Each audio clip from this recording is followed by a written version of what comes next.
क्या है। अगर वोट देने का अधिकार नहीं रहेगा ना तो आपको बोलने का भी अधिकार नहीं रहेगा। वोट देने का अधिकार अगर आपको नहीं रहेगा ना तो आपको सवाल पूछने का भी अधिकार नहीं रहेगा। वोट देने का अधिकार आपको नहीं रहेगा ना तो आप जो कहते हैं ना मेरी राइट टू इंफॉर्मेशन का राइट है मेरे पास, वो भी नहीं रहेगा। ऑपरेशन सिंदूर हुआ, उसमें 2 महिला खास करके पाकिस्तान की मुंह तोड़ जवाब दे दिया, पाकिस्तान का सीना फाड़ दिया। ये किसकी वजह से? ये बाबा साहब अंबेडकर की वजह से है। अगर सोफिया कुरैशी नहीं होती, अगर भूमिका नहीं होते तो आप समझिए हम पाकिस्तान को कैसे जवाब देते। अब पाकिस्तान को सीना फाड़ने वाले सबसे पहले महिला ही थी, वो थी इंदिरा गांधी। तो महिला किसी भी चीज के लिए पीछे नहीं है और महिला को ये अधिकार देने वाला बाबा साहब अम्बेडकर है। पति सिर्फ मेरा ही पति है, ये अधिकार भी आपको बाबा साहब अम्बेडकर ने दिया है। नहीं तो आपके जो पति है वो आपका पति नहीं रहते, वो 10 शादी करते। क्योंकि पहले जो है जो पुरुष है वो बहुत सारी शादी करते थे। अम्बेडकर ने हमें पढ़ने का अधिकार दिया, बाबा साहब अम्बेडकर ने हमें सीखने का अधिकार दिया, बाबा साहब अम्बेडकर ने हमें फ्लाइट उड़ाने का अधिकार दिया, बाबा साहब अम्बेडकर ने हमें जज बनने का अधिकार दिया। क्या हमें उसी समाज में आप फिर से लेके जाना चाहते हो जहां पर महिलाओं को स्तन ढांकने के तक क्योंकि अधिकार नहीं था? बातचीत करेंगे जिस तरीके से लगातार जो है विपक्षी पार्टी जो है वो एक मुद्दा उठा रहा है, वो मुद्दा है संविधान का मुद्दा। संविधान को बचाने के लिए तमाम तरीके के लोग बात करते हैं। विपक्षी पार्टी की बात हम नहीं करेंगे आज, या हम जनता की बात करेंगे। जहां पर जनता का मेन मुद्दे पे आज हम बात करेंगे जो संविधान का मुद्दा है। संविधान हमें बाबा साहब अम्बेडकर ने दिया और बाबा साहब अम्बेडकर ने संविधान ने वो सारी अधिकार हमें दिया है जिसकी वजह से आप और हम बोल सकते हैं।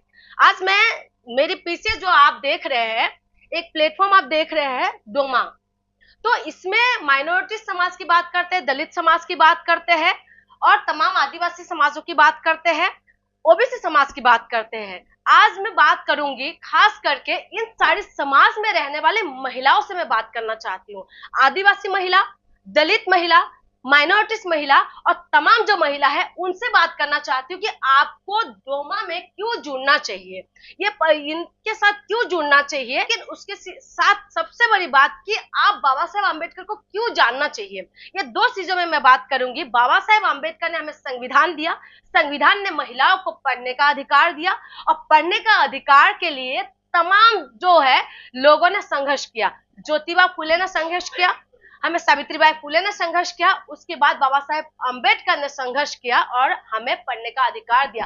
आज बहुत सारे जो लोग हैं वो महिला विरोधी बात करते हैं। कोई कहते हैं कि महिलाओं को 14 साल की उम्र में शादी कर देना चाहिए, कोई कहते हैं कि नहीं महिलाओं का जो है महिलाओं को जल्दी शादी कर दो, महिलाओं के हक और अधिकार को छीनने की बात करते हैं। क्या हमें उसी समाज में आप फिर से लेके जाना चाहते हो जहां पर महिलाओं को स्तन ढांकने के तक क्योंकि अधिकार नहीं था?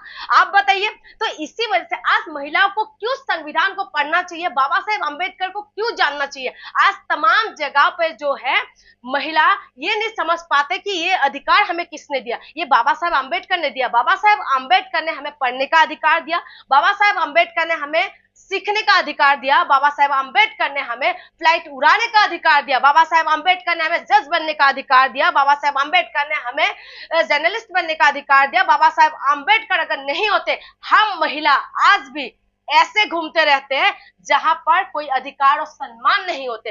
इसीलिए हमें संविधान को बचाना जरूरी है। संविधान को हमें इसीलिए बचाना चाहिए क्योंकि संविधान में वो तमाम चीजें हैं जो आपके अधिकार और हमारे अधिकार की बात करते हैं।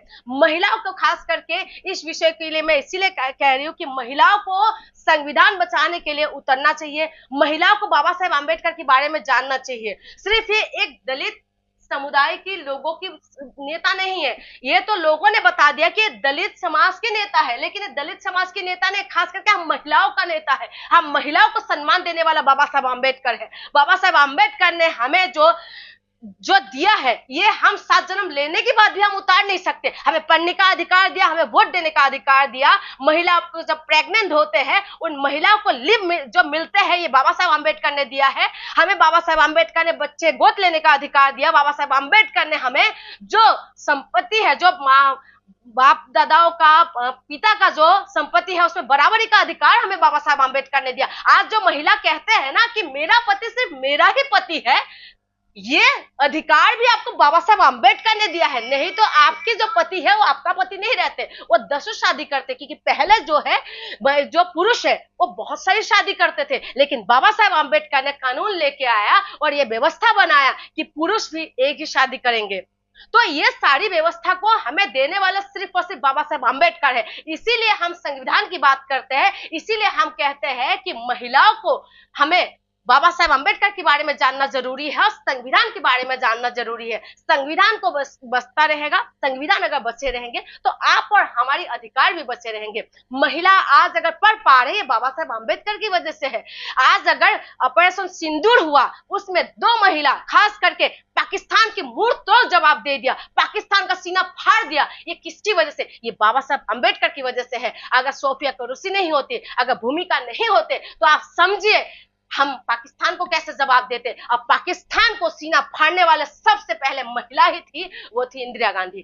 तो महिला किसी भी चीज के लिए पीछे नहीं है और महिला को ये अधिकार देने वाला बाबा साहब आम्बेडकर है। संविधान है तो आप और हम हैं। तो आप यहाँ पर डोमा के साथ क्यों जुड़ना चाहिए? इसीलिए जुड़ना चाहिए क्योंकि यहाँ पर आदिवासियों की बात करते हैं, यहाँ पर महिला सम्मान की बात करते हैं, यहाँ पर माइनॉरिटीज के लिए बात करते हैं और यहाँ पर जो है खास करके बाबा साहेब आम्बेडकर की बात करते हैं। इसीलिए मैं महिलाओं को कहूंगी कि आम्बेडकर जी को पढ़िए, संविधान को पढ़िए और आगे बढ़िए और आप समझे कि आपका हक और अधिकार क्या है। अगर वोट देने का अधिकार नहीं रहेगा ना तो आपको बोलने का भी अधिकार नहीं रहेगा। वोट देने का अधिकार अगर आपको नहीं रहेगा ना तो आपको सवाल पूछने का भी अधिकार नहीं रहेगा। वोट देने का अधिकार आपको नहीं रहेगा ना तो आप जो कहते हैं ना मेरी राइट टू इंफॉर्मेशन का राइट है मेरे पास, वो भी नहीं रहेगा। अगर वोट देने का अधिकार नहीं रहेगा तो आपको रोजगार मारने का भी अधिकार नहीं रहेगा। आपको क्या लगता है ये नेता जो आपके पास 5 साल के बाद आते हैं, जो दलित समुदाय के लोगों के खास करके पैर धोते हैं, क्यों धोते हैं ये लोग? इसीलिए धोते हैं क्योंकि इनको पता है कि वोट देने का अधिकार इनके पास है और वोट से ही ये लोग सब कुछ कर सकते हैं। इसी वजह से आते हैं। अगर वोट देने का अधिकार नहीं रहेगा ना तो आपको कुछ नहीं समझेंगे। यही लोग थे ना जिन्होंने महिलाओं के शुद्धिकरण करते थे। महिलाओं के साथ जो नई नवेली जो दुल्हन होते थे उसको शुद्धिकरण करते थे। स्तन ढाकने के लिए लोग टैक्स लेते थे और हमारे बाबा साहेब आम्बेडकर ने हमें कपड़े पहनने का अधिकार दिया। इसीलिए महिलाओं को खास करके आम्बेडकर जी को जानना चाहिए, संविधान को जानना चाहिए। और अगर आप जुड़ना चाहते हैं डोमा के साथ आप जुड़ सकते हैं, अपने हक और अधिकार की बात कर सकते हैं। बहुत बहुत